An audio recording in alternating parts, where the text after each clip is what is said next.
Bu kısa videoda sizlere az yerde rastlayabileceğiniz bir öyküyü anlatacağım. İlk hain lejyonlardan olan Alpha Legion'ın aslında belki hain olmayabileceğini biliyor muydunuz? Yani hain olabilirler de olmayabilirler de. Söz konusu Alpha Legion olunca gerçekle yalan arasındaki çizgi bulanık hale geliyor ve insana kendi aklını sorgulatabiliyor.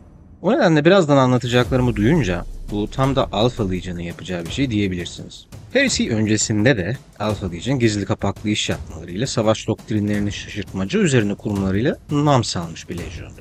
Alpha Legion'a mensup her bir lejyon üyesinin çeşitli müdahalelerle simasını Primarklarıyla birebir aynı hale getirmesi ve iki Primark'ın aslında tek gibi gösterilip bir tanesinin saklanması, hatta lejyondan herhangi bir Space Marine sen kimsin diye sorulduğunda hepsinin istisnasız olarak ben Alpharius'um diye yanıt vermesi, Alpha Legion'ın Hile Hurda kitabındaki sayısız katakulli içinden sadece birkaç tanesi. Ama bu üçkağıtçı lejyonun çok daha büyük bir hilesi var. 10.000 yıldır süre gelen bir düzenbazlıktan bahsediyorum. Black Library'nin önde gelen yazarlarından Dan Abnett tarafından kaleme alınan Legion adlı kitap, Horus Heresy serisinin 7. romanı ve Alpha Legion'ın çok kritik bir karar alarak belki de tek başına Horus Heresy'nin gidişatını etkilemesini anlatıyor. İlkel bir dünyayı etkisiz hale getirme seferinde tekinsiz bir düşman kuvvetle mücadele eden Alpha Legion, burada Kabal denen ve farklı ırklardan savaşçılar, liderler ve bilgelerin bir araya gelmesiyle oluşturulan kadim bir Xenos örgütünün ajanı John Grammaticus ile karşılaşır. Grammaticus, Alpha Legion'ın Primarch'ın aslında iki kişi olduğunu çoktan biliyordur ve bunu Alpharius ve Omegon'a göstererek onların dikkatini çeker. Ağabeyleri Horus'un imparatoru ihanet edeceğini onlara söyler ve bu iç savaşın iki olası sonucunu canlı imgelerle ikiz Primarch'lara gösterir. İlk olasılıkta eğer Alpha Legion iç savaşta imparatorun tarafında yer alacak olursa Horus uzun ve kanlı bir iç savaşın sonunda alt edilecekti. Ancak imparator ağır yaralanarak güçten düşecek, imparatorluk ise 10.000 yıl sürecek bir duraklama ve gerileme dönemine girerek içten çürüyecek ve en sonunda kaos galip gelerek galaksiyi karanlığa büyüleyecekti. Anladık geldi mi? İkinci olasılıkta ise eğer Alpha Legion Horus'un yanında saf tutacak olursa bu sefer Horus iç savaşı hızlı ve kesin bir şekilde kazanacak ve bir sürü hüküm sürecekti. Ancak yıllar içinde üzerine çöken pişmanlık ve yaptıklarından duyduğu suçluluk duygusuna eninde sonunda yenik düşecek ve bir zamanlar hizmet ettiği kaos güçlerine karşı savaş açarak kaosu ve beraberinde insanoğlunun tamamını yok ederek galaksiye ebedi barış getirecekti. Neticede kaos büyük ölçüde insanların duygu ve düşüncelerinden, rüyalarından besleniyordu. Eğer güç kaynağı yok olursa kaosun da yok olması mümkün olabilirdi.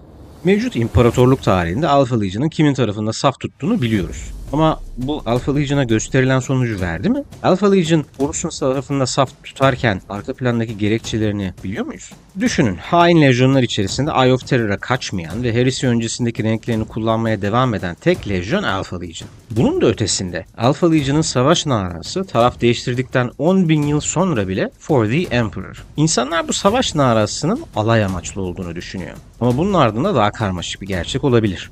Grammaticus'un kendilerine sunduğu olası gelecekler üzerinde kafa yoran Alpharius ve Omegon, imparatorun kaos tanrıları için bir lanet olduğunu, ki buna külliyatta anatema denir, ve imparatorun asıl düşmanının kaos olduğunu biliyordu. Galaksiyi tek bayrak altında birleştirmek, insanoğlunu kaosa karşı mücadeleye hazırlayıp daha sağlam bir pozisyona getirmek içindi sadece. İkiz Primarklar o yüzden babaların iç savaşı kaybetmesi pahasında Horus'un yanında saf tutmuş olmasınlar.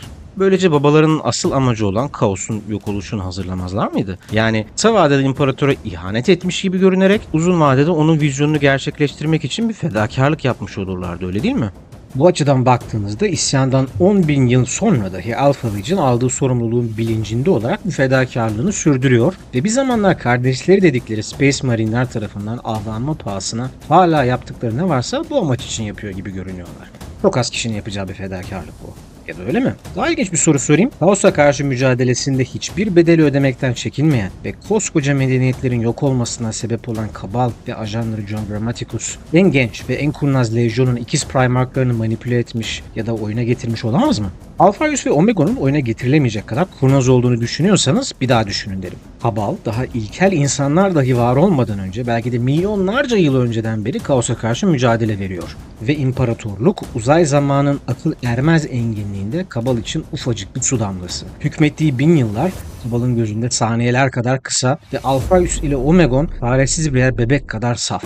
Bir de bu açıdan bakın. Alpha Legion'ın ihanetinin ardında yatan bu hikayeyi daha önce duyduysanız lütfen yorumlarda bunu belirtin. Biraz önce anlattığım ihtimallerden hangisine ağırlık veriyorsunuz? Neden? Hadi tartışalım. Bir de unutmayalım. İmparator korur.